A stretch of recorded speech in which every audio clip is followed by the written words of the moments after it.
حمدا لك اللهم حمدا مستمر عدد عطاياك التي لا تنتهي. Dajjal orang paling berbahaya di alam semesta ini. Maka seluruh nabi memperingatkan, hati-hati Dajjal, hati-hati Dajjal. wal ali was sahbil hudatil atqiyah. Perintahkan kita untuk membaca perlindungan dari Dajjal, karena makhluk ini memang benar-benar dahsyat. Dia manusia biasa, tetapi mempunyai kemampuan yang luar biasa.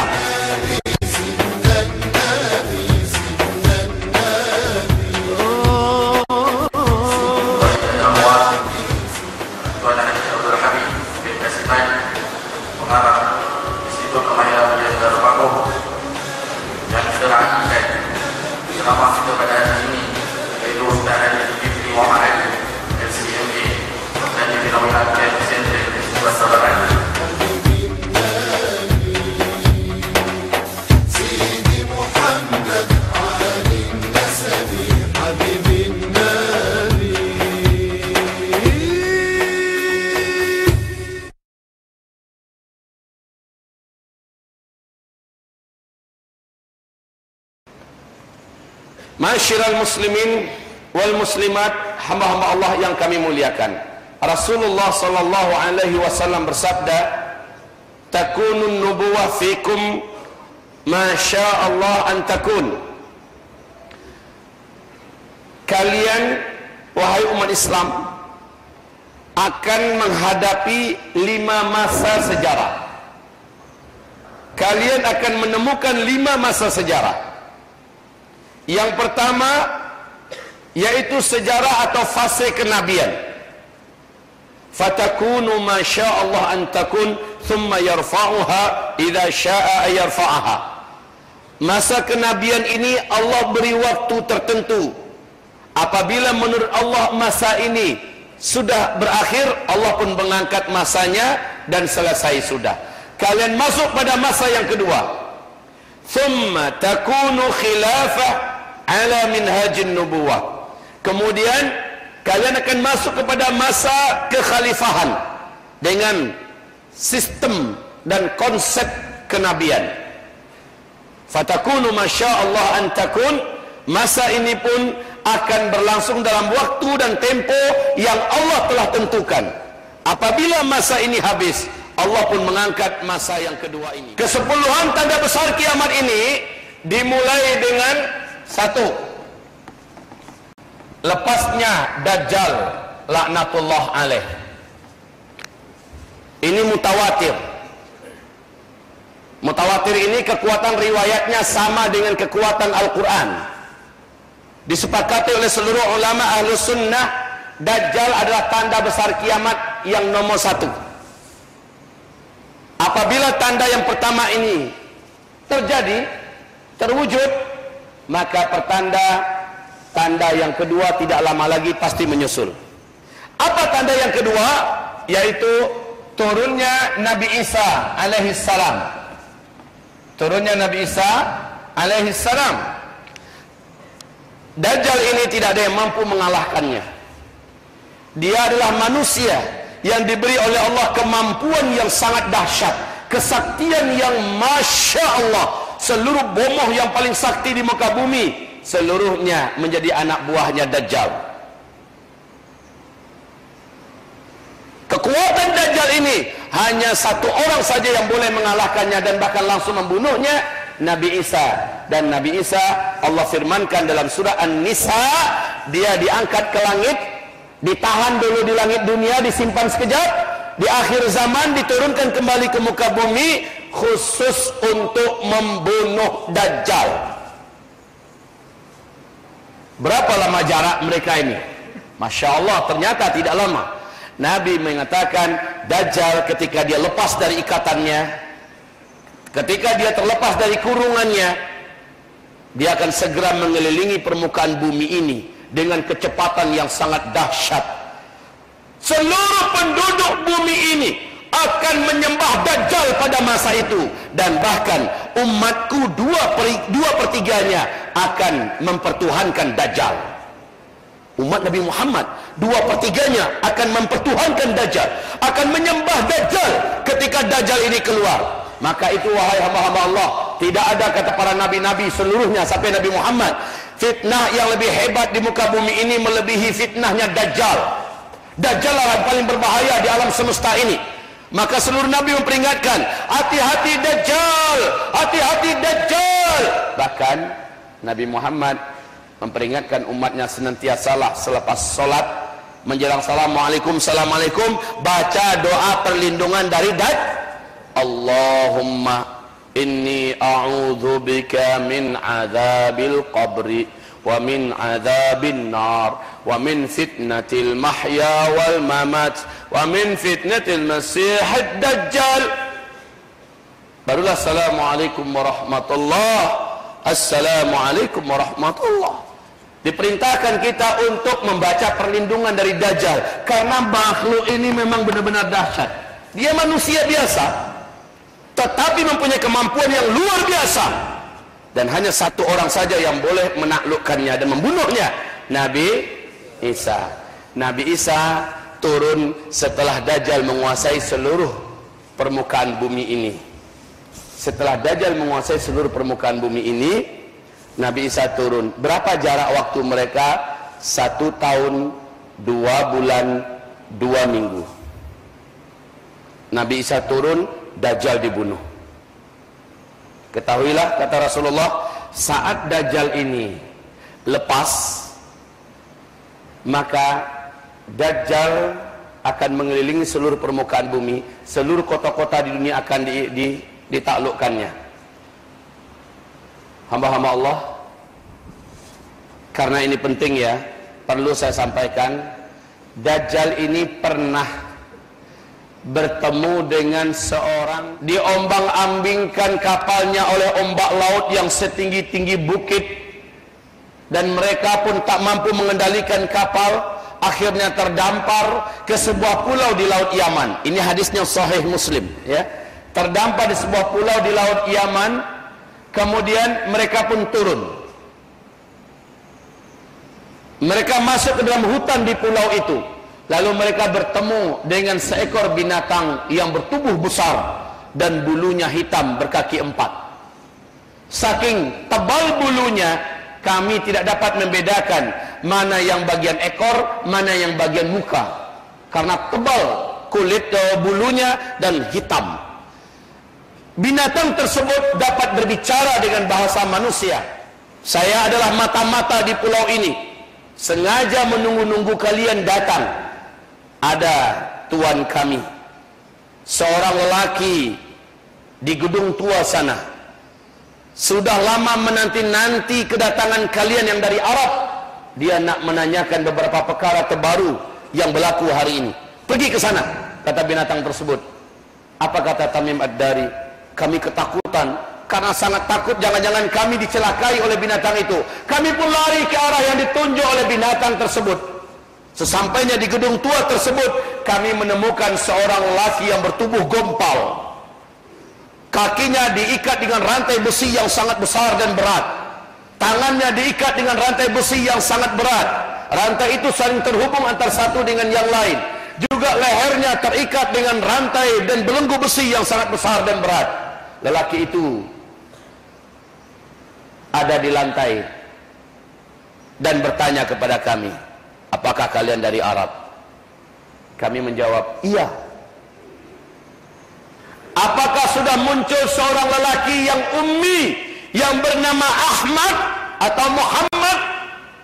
Kami menjawab, sudah. Berarti sudah dekat masa saya akan bebas. Lalu terjadi tanya jawab.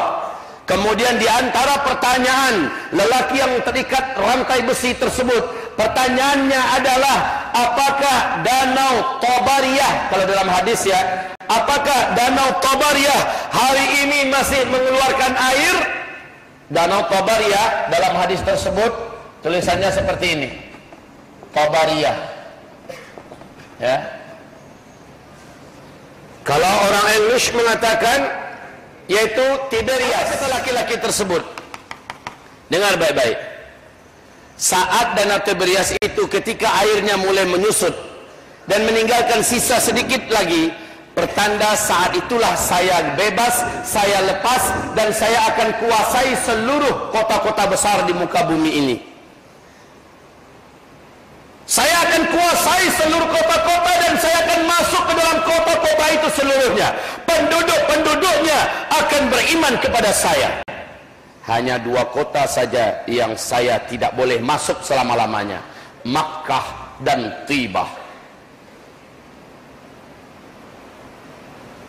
Di setiap pintu masuk Makkah ada 2 orang malaikat yang sudah menghunuskan pedangnya. Jika berani saya menerobos masuk, saya akan dibunuh oleh malaikat tersebut, baik di Makkah ataupun di Tibah.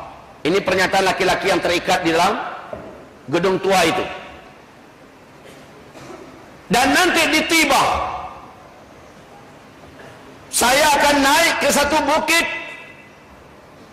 di mana bukit tersebut disebut dengan Jabal Qubaish. Saya menunjuk kepada istananya si Ahmad. Itu adalah istana putihnya si Ahmad. Itu adalah istana putihnya Ahmad. Subhanallah kaum muslimin, simak ini baik-baik isyarat yang tidak biasa. Dia mengatakan itu istana putihnya Muhammad. Rasulullah bersabda, ketahuilah oleh kalian semua, yang dimaksud oleh laki-laki di gua di Pulau Yaman itu sebagai Tibah, inilah yang Tibah. Madinah ini adalah Tibah. Adapun yang dia maksud dengan istana putihku adalah masjid ini, Masjid Nabawi. Subhanallah. Saat Nabi mengucapkan hadis ini bahwa Dajjal di akhir zaman akan mengatakan istana putih Muhammad, kondisi Masjid Nabawi ketika itu tiangnya saja masih tiang kurma, atapnya masih pelepah kurma, bahkan belum ada dinding sama sekali, lantainya pun masih tanah. Sementara Dajjal nanti di akhir zaman mengatakan itu istana putihnya Muhammad. Coba perhatikan sebuah mukjizat nubuat akhir zaman. Hari ini Masjid Nabawi di Madinah Al-Munawwarah lebih mirip dengan istana apa tidak? Lebih mirip dengan istana apa tidak? Masya Allah, megah, mewah, dahsyat Masjid Nabawi. Dan Dajjal nanti dari Jabal Qubaish menunjuk ke arah Madinah, itu adalah masjid putih, itu adalah istana putihnya si Ahmad. Kaum muslimin hamba-hamba Allah yang kami muliakan, singkatnya, Dajjal berhasil menaklukkan seluruh dunia. Dan ada seorang tokoh umat Islam seluruh dunia yang sudah muncul terlebih dahulu sebelum Dajjal muncul. Dia adalah cucu kandung Nabi Muhammad sallallahu alaihi wasallam. Namanya Muhammad bin Abdullah, digelari oleh para ulama Ahlus Sunnah wal Jamaah sebagai sebutan Al-Mahdi. Imam Al-Mahdi. Lelaki ini telah memimpin peperangan di mana-mana dan selalu menang. Tapi ketika Dajjal keluar, dia tidak mampu melawan Dajjal. Bahkan Imam Mahdi ini terkepung di sebuah masjid di Damaskus yang Nabi menyebutkan di masjid itu ada menara putihnya. Dan Syekh Dr. Muhammad Al-Arifi mengatakan bahwa masjid tersebut menurut Al-Hafiz Ibnu Katsir, menurut para ahli-ahli tafsir, adalah Masjid Jami' Amawi yang hari ini memang ada di Damaskus dan ada menara putihnya. Imam Mahdi akan terkepung di masjid itu. Sementara Dajjal di luar sudah dengan 70.000 bala tentaranya siap untuk menghancurkan pintu gerbang masjid dan menerobos masuk untuk membunuh Al-Mahdi dan membunuh orang-orang beriman yang ada bersama Al-Mahdi. Saat pintu terakhir mau dihancurkan, waktu subuh pun masuk. kumandang azan subuh, dikumandangkan. Mereka sholat sunat fajar 2 rakaat. Setelah itu qomat. Imam Mahdi maju ke depan. Ya. Saat mereka akan sholat, tiba-tiba seluruh tatapan mata mengarah ke atas langit. Karena seorang lelaki yang mulia sedang turun, diapit oleh 2 orang malaikat yang bersayap. Semua hadis yang saya ceritakan adalah hadis-hadis statusnya sahih ke atas. Ya, turun perlahan-lahan sampainya di bumi. 2 malaikat ini kembali naik. Imam Mahdi langsung mundur ke belakang dan mempersilahkan laki-laki tersebut untuk menjadi imam. Semua orang sudah tahu laki-laki tersebut adalah Nabi Isa. Karena memang mereka sudah ada ilmu, apabila Dajjal sudah muncul, pertanda Nabi Isa pasti akan turun. Nabi Isa berkata kepada Al-Mahdi, tidak, saya sekarang adalah makmum, kamu yang jadi imam. Ini zaman kamu pemimpinnya, saya hanya sebagai pembantu dan pembela bagi kamu. Maka sholatlah mereka subuh berjamaah, Imam Mahdi yang jadi imam. Selepas sholat mereka berzikir, tiba-tiba pintu gerbang masjid telah berhasil diruntuhkan oleh Dajjal. Dajjal telah masuk. 70.000 bala tentaranya dari Yahudi Asfahan, yakni Yahudi yang berasal dari Iran hari ini. Mereka dengan pedang yang mengkilat-kilat sudah siap untuk mencincang dan mencabik-cabik tubuh Imam Mahdi dan orang-orang beriman yang bersamanya. Namun apa yang terjadi? Ternyata sudah ada Nabi Isa. Saat Dajjal masuk, Nabi Isa segera berdiri dari tempat duduknya, dan kedua tokoh legendaris akhir zaman ini saling tatap bertatapan. Dajjal melihat satu-satunya makhluk yang dapat membunuhnya ternyata sudah muncul, ternyata sudah turun dari langit. Kata Rasulullah, Dajjal pun menjerit kesakitan, tubuhnya meleleh bagaikan garam yang meleleh dimasukkan ke dalam air. Kalaulah Dajjal tidak lari, kata Rasulullah, pasti dia menjadi cairan di lantai dan mampus di situ. Dajjal segera lari. Tapi kemana saja Dajjal lari, Allah memberikan kepada Nabi Isa kuasa 2 kali lipat daripada Dajjal. Kemanapun Dajjal lari, Nabi Isa sudah menunggu. Mau kemana, boy? Sudah ditunggu. Kemana saja lari, Nabi Isa sudah di situ. Terakhir kata Rasulullah, Dajjal lari ke Palestina dan bersembunyi di pintu Lut. Ternyata Nabi Isa sudah ada di situ. Dajjal ketika sembunyi, Dajjal celingak-celinguk, lihat ternyata Nabi Isa di belakangnya. Maka tombak yang dibawa oleh Nabi Isa dihunjamkan ke tubuhnya, matilah Dajjal saat itu. Lalu darah Dajjal yang membasahi tombak ini dibawa kembali ke Damaskus oleh Nabi Isa dan diperlihatkan kepada Imam Mahdi dan orang beriman. Dajjal telah mati. Takbir pun menggema, Allahu Akbar, Allahu Akbar. Orang-orang beriman bertakbir seluruhnya mendengarkan Dajjal sudah mati.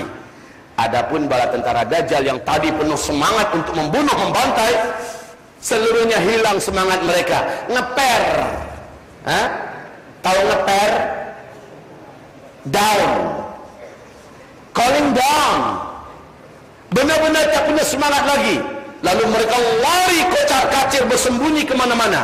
Tapi kata Rasulullah saat itu Allah Subhanahu wa ta'ala jadikan seluruh alam boleh bicara.